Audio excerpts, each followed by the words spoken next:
entrevistar hoje Angelina Luiza. Vamos começar com a primeira pergunta. Com que idade a senhora sentiu despertar para a poesia? Bem, o primeiro poema escrito foi pertinho dos 12 anos, inclusive agora no dia 17 de setembro de 2018, eu completei 30 anos do primeiro poema escrito. Mas antes disso, eu já fazia poemas orais, lá no interior do Pará, no meio da Amazônia, né, na Mata Amazônica, onde eu morava. Então eu criava poemas oralmente e saía cantando. Os poemas normalmente eram cantados. Então no caminho da escola e tal, eu ia criando e ia cantando, tudo rimado. E aí nesse dia 17 de setembro de 88, eu disse, eu vou escrever isso. E o poema está ali, eu até publiquei no meu Facebook. Ele foi musicado há pouco tempo pelo cantor e compositor aqui da região, Zelito Coringa, que é de Carnaubás, é um amigo meu. Esse poema já foi musicado já com o toque do violão dele. E é 30 anos aproximadamente. A senhora lembra qual foi? Pode citar? O poema, não lembro, mas depois eu posso passar para vocês a música. O poema é Canção, Romance da Noite Sertaneja. O poema fala dos sons da mata, ou seja, dos pássaros e de tudo que embelezava a noite na Mata Amazônica. Lá na Mata Amazônica, não sei se aqui existe um pássaro nativo chamado popularmente de Mãe da Lua. A Mãe da Lua é um pássaro que canta nas noites de lua clara. E o pio, o canto desse pássaro é muito triste, entendeu? Então, nas noites de lua muito clara, nós, mamãe e papai, que hoje é falecido, e eu era filha única, nós colocávamos as redes assim no terreiro, armávamos as 3 redes e ficávamos apreciando a lua, né? As estrelas. Meus pais contando como foi a infância deles aqui em São Rafael. E nós ficávamos ouvindo o canto desses pássaros. E tinha umas flores também, assim, umas flores que enramavam por cima das árvores grandes, que as flores eram brancas e elas só se abriam à noite. Então eu falo dessa beleza da noite da Amazônia, onde eu nasci, dos sons, da cor do luar e dessas flores brancas que só se abriam à noite. Vocês sabem que aqui também tem algumas flores, eu conheço, umas flores só se abrem de noite, quando é de manhã elas se fecham. Então eu falo disso. E Zelito Coringa transformou isso em canção, muito bonita, depois vocês ouvem. De qual assim eu não sei. Agora, que poetas influenciaram o estilo que a senhora nasceu? Olha, como eu comecei a escrever quando eu era criança ainda, né? Agora eu estou próximo a fazer 42 anos, e quando eu escrevi o primeiro poema, eu estava bem próximo a fazer 12 anos. Lá na minha infância, nós não tínhamos livros paradidáticos, livros de poemas. Na escola, a escolinha rural lá que eu frequentava, só a professora tinha um livro, a sala era multisseriada, ou seja, tinha primeira série, segunda série, terceira e quarta série. Ela dava aula para todo esse povo e ela tinha um livro de cada série. Nós não tínhamos livros.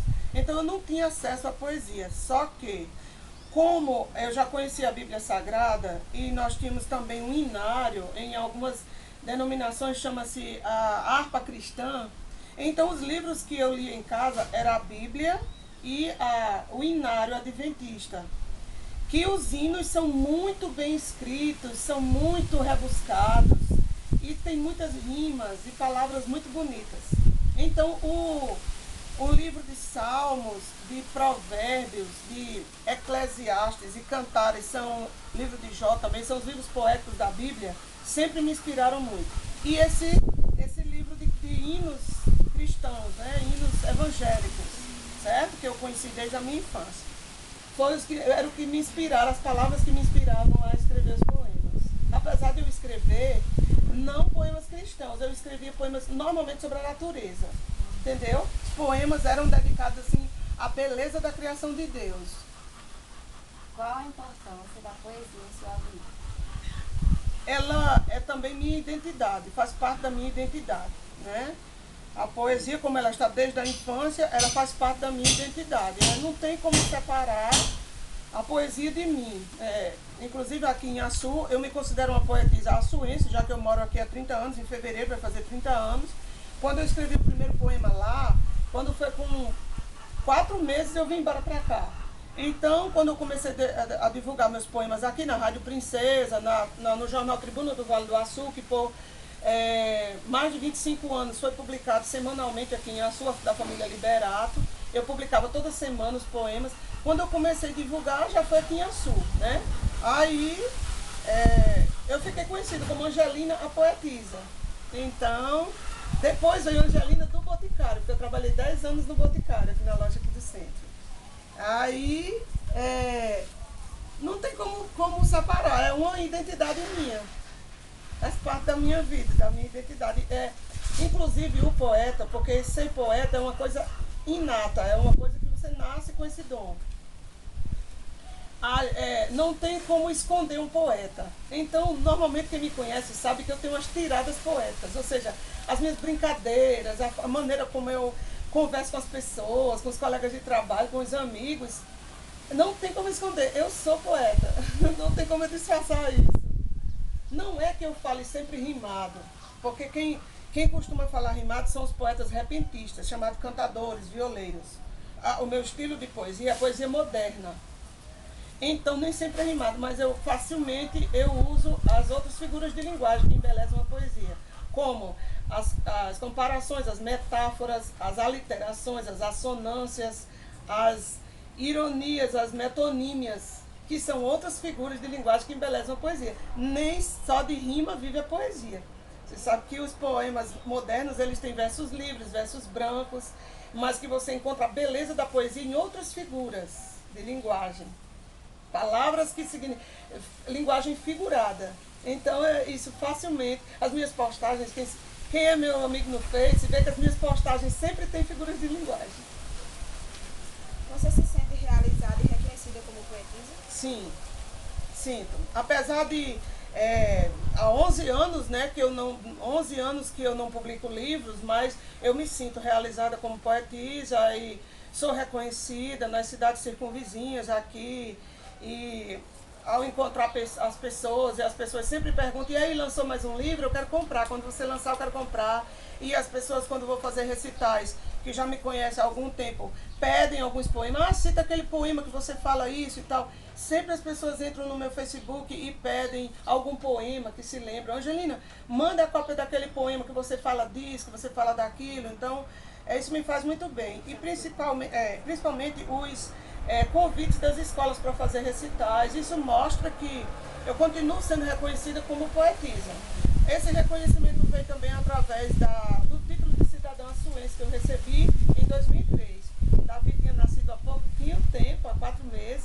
Ele nasceu em julho e em outubro eu recebi o título de cidadã açuense. Então, esse título foi um reconhecimento da cidade de Açu na minha militância na poesia açuense, né? E em Panguaçu também eu sou muito reconhecida. Inclusive, quando vocês visitarem o Centro de Cultura lá de Panguaçu, tem uma parede, acho que são 3 ou 4 metros, uma parede inteira com um adesivo, uma foto minha enorme e um poema meu, né, que foi feito para a cidade de Panguaçu. E essa é uma homenagem muito bonita, é um reconhecimento da cidade, das escolas, a minha militância na poesia, já que eu trabalho lá há quase 12 anos. Né? Então eu faço parte desse eixo, Açu e Panguaçu. Né? Tanto eu sou reconhecida em Açu como em Panguaçu como poetisa. Quais os temas mais recorrentes de sua poesia? É o amor, né? Os sentimentos assim, românticos e a natureza. A beleza da criação de Deus. Você reconhecer que a beleza está na maneira como você olha.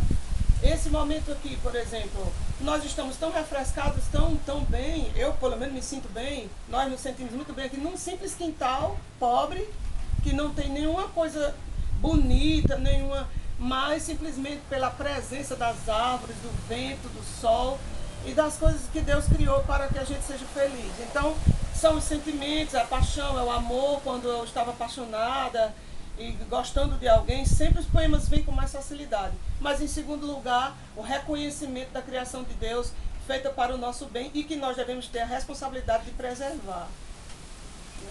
Em quais circunstâncias você produz? É preciso esperar a inspiração chegar ou só sentar e escrever? Na maior parte das vezes é preciso chegar a inspiração chegar. há mais de 2 anos que eu não gosto de ninguém, não estou apaixonada por ninguém. Então, isso diminui muito minha produção poética, entendeu? Mas existem as situações, por exemplo, às vezes também eu produzo diante de uma necessidade. Pronto, quando as escolas vão fazer algum projeto e elas querem um poema daquele projeto, muitas vezes eu produzo porque faço parte daquele meio, né, do meio educacional, e aquilo vai enriquecer o projeto. Então, às vezes eu produzo também com os temas saúde e outros temas, né? No momento de perda de alguma pessoa querida, ontem eu perdi um grande amigo e fã dos meus poemas em Panguaçu. Ele não era uma pessoa já com 62 anos, a mesma idade que minha mãe tem, mas ele não perdia os lançamentos dos meus livros. Quando eu lancei os meus livros, ele sempre estava presente e fazia discursos muito bonitos, já que ele também era muito eloquente. O nome dele era Tasso da Silveira Ribeiro. E ele foi diretor de uma escola aqui em Açu, a Manuel Pessoa Montenegro. E ele era um grande homem. Então, ontem nós o perdemos. Lá em Panguaçu, inclusive, foi lindo assim o enterro dele. E aí eu produzi um poema em homenagem a ele, já que ele fez isso durante sua vida em reconhecimento à minha poesia.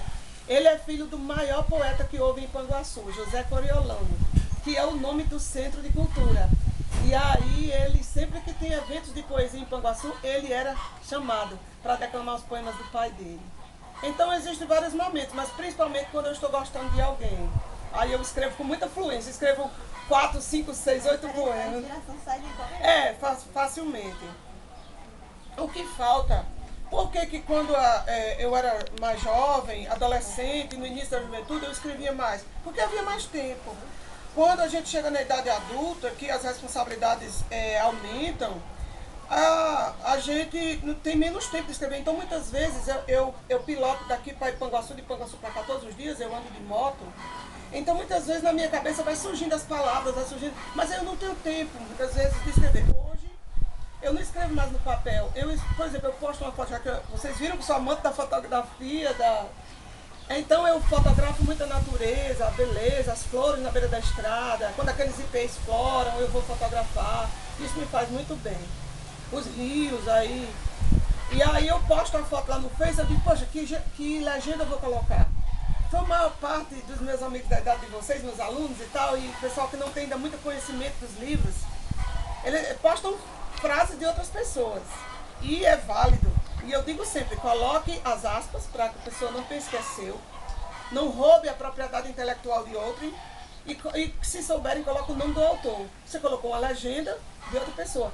Mas aí eu não sinto necessidade de colocar a legenda de outras pessoas. Eu faço um poema. Comumente, quando eu coloco a foto da natureza, assim, eu coloco um poema. Eu começo a escrever, quando eu penso que não, eu fiz um poema. É assim, muito natural. Então, ultimamente, quem quiser ver minhas produções mais recentes, entra lá no meu Face e vai rolando e vai vendo as publicações recentes que normalmente você vai encontrar. Os poemas, inclusive, eu não estou guardando, porque não dá tempo para eu recortar e guardar no computador, porque o corre-corre é muito grande. Eu acordo às 5 da manhã todos os dias, às 6h30 eu saio para Ipanguaçu e só chego às 6h30 da noite. De lá. É 12 horas fora de casa, né? Porque eu trabalho em 2 escolas. É assim o corre-corre da vida de professor. É possível viver apenas de escrever ou sentar? É possível viver apenas de escrever ou você tem uma outra ocupação de onde você tira suficiente? Eu acabei de responder.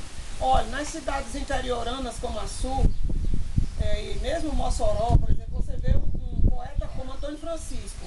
Antônio Francisco é o maior poeta do Nordeste, quiçá do Brasil. Antônio Francisco Teixeira de Melo, o grande Antônio Francisco, vocês devem conhecê-lo, é meu grande amigo também. O maior cordelista do Brasil atualmente. Ele faz placa de carro. Ele é patrocinado pela Petrobras, ou seja, ele publica 5.000 livros de uma vez, mas não é nem R$1 do bolso dele. A Petrobras é patrocinadora oficial de Antônio Francisco há muitos anos, desde o primeiro livro dele. E mesmo assim, e você sabe que ele viaja, toda semana ele sai viajando pelas cidades do Rio Grande do Norte, às vezes de outros estados, e vende muito livro, e mesmo assim ele precisa de uma outra profissão para se manter. Porque no interior, normalmente é muito difícil você se manter com livro, porque as pessoas não têm a cultura de comprar livros. Por exemplo, esse meu primeiro livro vendia por R$10, as pessoas achavam caro. A segunda edição, 9 anos depois, eu vendi também por R$10. O mesmo livro.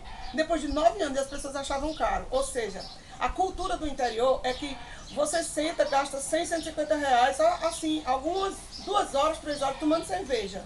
Mas para você dar R$15 num livro, as pessoas acham caro. E livro é cultura, né? Então, assim, não dá para se manter no interior, nenhum escritor do interior se mantém só com venda de livros. Numa capital como Natal, Recife, Fortaleza, São Paulo, talvez possa.